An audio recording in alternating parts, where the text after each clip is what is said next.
i7 ગુજરાતનો અવાજ। નમસ્કાર દર્શક મિત્રો, i7 ન્યૂઝ ગુજરાતીની સાથે હું છું આપની સાથે પાયલ બામભણિયા। તો જોઈએ આજના મહત્વના સમાચારમાં। ફતેપુરા તાલુકાના ઘોઘસ ગામે આદિવાસીમાંથી ધર્મ પરિવર્તન કરી ખ્રિસ્તી બનેલો પરિવાર ઘર વાપસી કરતા ગ્રામજનો દ્વારા સન્માનિત કરવામાં આવ્યા।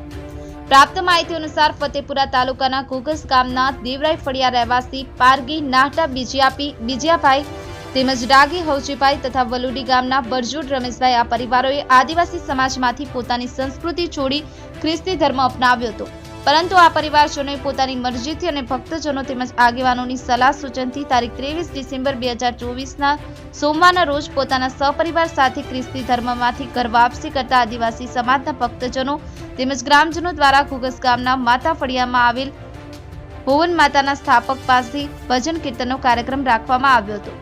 આ વેળાએ માતાજીના સ્થાનક પાસે સંતો ભક્તો દ્વારા એક કુંડી યજ્ઞ કરી અને સેવા હવન પૂજા કરી માતાજીની આરતી અને વધામણું કરવામાં આવ્યું હતું। ત્યારબાદ ઘર વાપસી કરનારને ફૂલહાર ચડાવી અને આવકારવામાં આવ્યા હતા તેમજ શાલ ઓઢાડી સન્માનિત કરવામાં આવ્યા। Alkesh Pargi, i7 news Gujarati, Fatepura.